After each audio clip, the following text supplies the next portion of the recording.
तो सभी लोग ध्यान दीजिए बेटा, देखिए ये सवाल बहुत ही आसान सवाल है, ठीक है, ये बहुत ही आसान सवाल है, बहुत बच्चे कर लिए हैं, ठीक है, लेकिन जो बच्चे अब 3 से 4 में आए हैं उनके लिए ये समझने की जरूरत है, ठीक है ना, है कि नहीं है। तो देखिए ये क्या लिखा है, थोड़ा समझिए, देखिए इकाई, दहाई, सैकड़ा, हजार, 10,000, लाख, ठीक है, 2,57,304 में 7 का स्थानीय मान ज्ञात करिए, ठीक है बेटा, लिखिए मत, ध्यान समझिए, ठीक है, लिखना नहीं, अब ध्यान समझिए।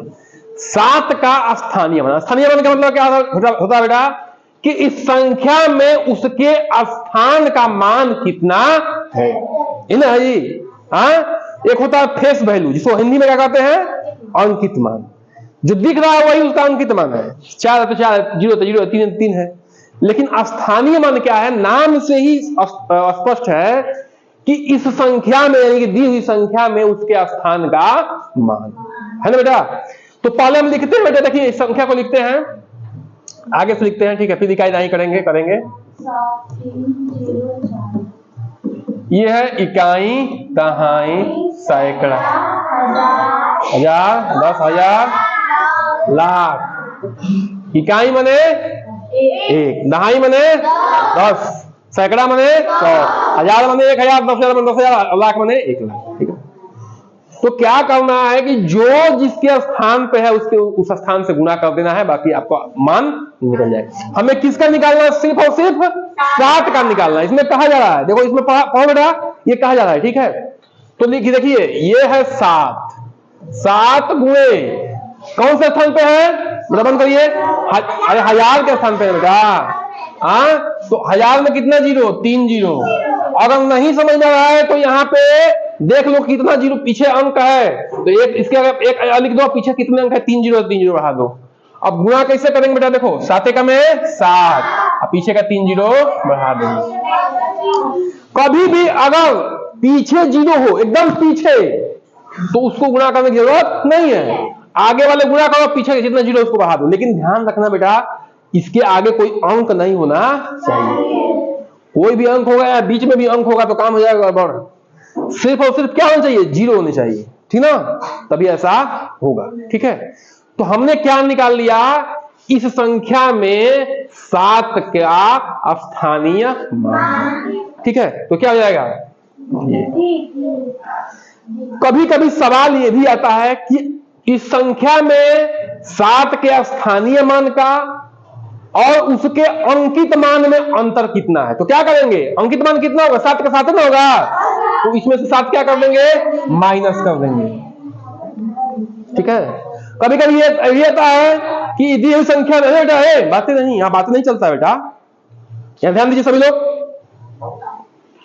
जो दी हुई संख्या है उसमें 7 के स्थानीय मान है, ठीक है, उसमें उसके अंकित मान का योगफल कितना है, तो क्या कर देंगे, इसको जोड़ देंगे। बात समझ में आ रही है बेटा, बोलिए, ऐसे सवाल आएगा, ठीक है। तो क्या करना है, इसको हम क्या कर देते हैं, मिटा देते हैं। अरे नहीं काम कर रहा जी, ठीक है ना। तो ये हो गया आपका। अगला सवाल देखते हैं बेटा। एक बस मेरठ से आगरा के लिए सुबह 5:35 बजे चलती है और रात को 8:35 पर पहुंचती है, ठीक है। आप बताइए कि आगरा पहुंचने में समय कितना लगा, ठीक है बेटा। तो इस सवाल हम लोग बहुत कर चुके हैं, लेकिन जो नए बच्चे हैं आप उससे नए सिरे से पढ़ेंगे, ठीक है। जो 6 में गए हो तो छोड़िए बात उनकी। चलिए अब इसको देखते हैं। देखिए ये क्या है बेटा, ये है आपका मेरठ। क्या है, मेरठ, ये मेरठ है, ठीक ना, और ये है आपका आगरा, ठीक ना। आगरा में क्या है, ताजमहल है, ठीक ना। अब देखिए सुबह ये चलती है बेटा, देखिए सुबह मैंने क्या होता है, एम, ठीक है, 5:35 AM पर चलती है, ठीक ना, ठीक है, एम पर। और रात को कितने बजे पहुंचती है, 8:35 PM पर, रात में, ठीक है, रात में जाती है। अब समझिए बेटा कि यहां से यहां जाने में समय कितना लगा। ये घड़ी कौन सी है बेटा, ये घड़ी जो 1 से लेकर 12 बजती वो वाली घड़ी है, 1 से लेकर 24 बजती वाली घड़ी नहीं है, रेलवे वाली घड़ी नहीं है। रात में 12 बजता है, उसके बाद 1 बजता है, फिर दिन में 12 बजता है। अभी दिन जो दिन हो रहा है 12 बजेगा, फिर 12 बजे के बाद फिर क्या बजेगा, 1 बजेगा, फिर क्या होगा रात में, हाँ 2 बजेगा, ऐसे बजते बजते क्या बजेगा, 8:35 बजेगा। ठीक है बेटा, तो बीच में क्या बज रहा है, दिन का 12, ये दिन है, दिन का 12 बज रहा है। ठीक है बेटा, है ना, है कि नहीं है? तो यहां से यहां में कितना समय लगा, तो क्या करेंगे बेटा, 12 बजे में से 5:35 को घटा देंगे। ठीक है, ठीक है। अब देखो बेटा यहां से क्या बज रहा है, यहां से 1 बजेगा, 2 बजेगा, 3 बजेगा, 4, 5, 6, 7, ये 8:35 हो गया। ठीक ना, है कि नहीं है? तो ये तो दिख रहा है कि 12 बजे के बाद जो है यहां से लेके यहां तक 8:35 लग रहा है, ये तो साफ दिख रहा है। लेकिन ये समय यहां से यहां तक का समय निकालने के लिए 12 बजे में से 5:35 को हटाना पड़ेगा। ठीक है, यहां ध्यान दो बेटा, यहां ध्यान दो। ठीक है, अब घटाओ बेटा, देखो 0 में से 5 जाएगा, नहीं जाएगा, तो क्या करोगे, ऐसे घटाओगे 1 जाएगा। तो ध्यान रखना 1 घंटे में कितना मिनट होता है, 60 मिनट। 1 घंटे में कितना मिनट होता है, 60 मिनट। तो ये हो जाएगा 11, ये हो जाएगा 60, है ना। अब 10 में से 5 गया 5, ये बचा, ये यहां देखो तो क्या हो जाएगा, 10 हो जाएगा, ये जाएगा 5, 5 में से 3 गया 2, ये 11 में से 5 गया 6, 6 घंटा 25 मिनट यहां पे लगा। अब क्या करेंगे कि 6 घंटा 25 मिनट को यहां से यहां तक जो 6 घंटा 25 मिनट लगा, और यहां से यहां तक कितना लगा, 8 घंटा 35 मिनट। तो 8 घंटा 35 मिनट में जोड़ देंगे, जोड़ो, 5 5 10, 2 1 3 3 2 5 1 6, 8 6 14, 14 घंटा 60 मिनट। कहीं दिख रहा है उत्तर, नहीं। तो 60 मिनट में बराबर कितना होता है, 1 घंटा। तो ये कहां चला जाएगा, इधर आएगा, तो इसी को लिख देंगे 15 घंटे। ठीक ना, उत्तर क्या हो जाएगा, ठीक है, ये जाएगा, है ना। तो क्या करना बेटा, ऐसे सवाल आपको बार बार बता चुके हैं कि जब भी ऐसा सवाल आए तो बीच में 12 बजे का डिफरेंस मानो, वहां से इसको हटा लो, बाकी आगे वालों को इसे जोड़ दो, आपका उत्तर निकल जाएगा। लेकिन जोड़ते घटाते समय ये ध्यान रखना है कि ये आपका जो गणित में करते वाला सिस्टम नहीं चलेगा। यहाँ क्या चलेगा, यहाँ पे एक हासिल जाएगा तो यहाँ क्या हो जाएगा, 60 हो जाएगा, क्योंकि घंटा मिनट में क्या होता है, 60 का चलता है रेशियो। ठीक ना, चलिए अगला सवाल बताइए, कोई आदमी 5 वर्षों के लिए धन 5% वार्षिक ब्याज पर उधार देता है, यदि उसे रुपया 6,250 धनराशि प्राप्त होती है तो उसका मूलधन कितना होगा। ठीक है, अब कोई व्यक्ति देखो कोई व्यक्ति है, ठीक ना,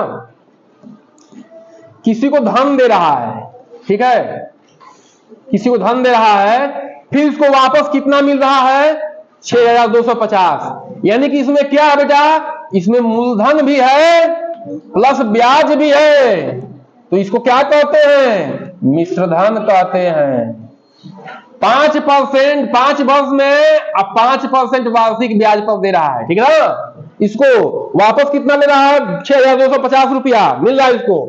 इसका मतलब क्या है कि इसमें मूलधन भी है ब्याज भी है, तो इसको क्या कहते हैं, मिश्रधन। वो लोग कहते हैं कि नहीं कहते हैं। एक सूत्र है बेटा, क्या है, जो कि फेमस है, ब्याज बराबर क्या होता है बताओ। मूलधन को हम लोग पी मान लेते हैं, ठीक है, मूलधन को पी मान लेते हैं। हाँ, मूलधन गुणे दर गुणे समय बटा 100, बोलिए है कि नहीं है।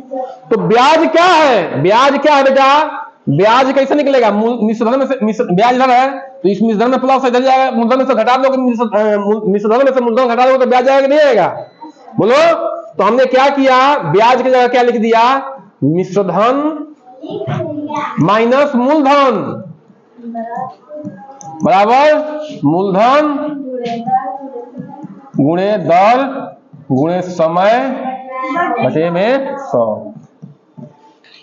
हमने क्या कहा था कि जो बच्चा सवाल सॉल्व कर देगा, ऐसा नहीं कि ये होगा, ऐसा नहीं, इसे सही तरीके से सॉल्व करेगा, उसको क्या करेंगे, 10 रुपया का डेयरी मिल्क देंगे। क्यों कहा था, थोड़ा सा सवाल आपके हिसाब से थोड़ा सा टेढ़ा है, ठीक है, बंद करिए, ठीक है बेटा ना, बेटा बंद करिए, इसको बंद करिए, बढ़िया से बंद करिए, ठीक ना। तो देखिए बेटा, मिश्रधन क्या है, ये है 6,250, मूलधन को हमने पी माना है, वही क्या करना है, निकालना भी है, ठीक ना। तो मूलधन पी मान लिया ताकि आसानी हो लिखने में। दर कितना है, 5% का है। समय कितना है, 5 बार। इसका ध्यान रखना बेटा, यहाँ पे समय घंटा मिनट में नहीं रखते हैं, समय यहाँ पे क्या रखते हैं, वर्ष में रखते हैं, ठीक है ना, वर्ष में, ठीक है। क्योंकि दर भी क्या है, वार्षिक ही है, दर भी क्या है, वार्षिक है, ये भी ध्यान रखना। वार्षिक वार्षिक नहीं है, वार्षिक, इसलिए समय भी वार्षिक में रखेंगे। 100 हो गया है, ठीक है। अब करो बेटा, देखो ध्यान से करो। 5 से घटाओ, 5 में 5, 5 दूनी का 10, ये 20 हो गया, ये 0 आ जाएगा। 5 में 5, 5 का 20, ये क्या हो गया, P/4। यहाँ क्या बचा, देखो बेटा क्या बचा, 6250 माइनस P बराबर P/4। हुआ कि नहीं हुआ, बोलो। अब 4 से क्या करेंगे, इसमें गुणा कर देंगे, है ना। तो कर दे रहे हैं, करो। ये इसमें भी गुणा हो जाएगा तो क्या जाएगा, देखो कैसे, दोनों में गुणा होगा, क्योंकि ये इसमें गुणा होगा तो क्या होगा, P बराबर हो जाएगा बेटा, देखो ध्यान से, 4 गुणे 6250 माइनस 4P, ठीक ना। अब माइनस 4P है तो इधर जाएगा तो क्या जाएगा, प्लस 4P हो जाएगा, होगा कि नहीं होगा। तो देखो 4 गुणे 6250 बराबर, एक P ये है, इधर ये आ गया 4P, तो कितना हो गया, 5P। ये बराबर का चिन्ह है, ठीक ना, ये 5P हो गया।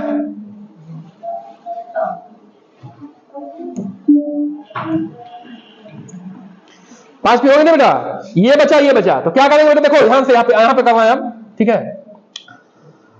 ये क्या होगा, P 5P है तो यह क्या होगा, इसमें भाग होगा, तो P बराबर क्या हो गया, 4 गुणे 6250 भागे 5। अब देखो ना, 6250 में 5 से भाग दोगे तो कट जाएगा, क्यों, क्योंकि इकाई पे क्या है, 0 है। जब किसी भी संख्या के इकाई पे 0 हो या 5 हो तो संख्या 5 से कट जाती है कि नहीं है। तो बताओ, देखो 5 का में 4 गुणे 5 का में 5, ऊपर से उतरेगा 1 और ये उतरेगा 2, 12 हो गया। 5 दूनी का 10, फिर 12 में 10 जाएगा 2, आप लोग कर लेना, नहीं होगा तो फिर उतरेगा 5, 25 हो जाएगा, 5 5 25, 0।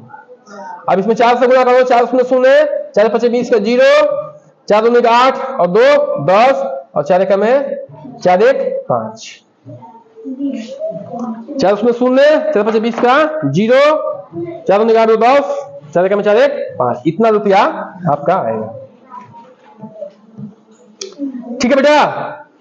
तो इसमें क्या है, इसमें 2 कॉन्सेप्ट है और बहुत ही बढ़िया तरीके से यूज किया गया है। किसका, एक जो है मूलधन के सूत्र का और एक मिश्रधन के सूत्र का। तो ब्याज की जगह पे क्या रख देंगे, मिश्रधन माइनस मूलधन रख देंगे और ये P रख के इस कंसेप्ट को ऐसे हम लोग फॉलो करेंगे, ठीक है। थोड़ा सा इसमें क्या है, कैलकुलेशन ज्यादा है, प्रैक्टिस से होगा। घर पे प्रैक्टिस नहीं करोगे तो कभी नहीं होगा बेटा। गणित बहुत प्रैक्टिस मांगती है, कम से कम 2-3 घंटे डेली गणित पढ़ो, डेली प्रैक्टिस करो तभी होगा, नहीं तो ऐसे नहीं होगा, ठीक है। तो इसको क्या करिए आप लोग, करिए नोट डाउन और रिवीजन करिए, फिर जाइए।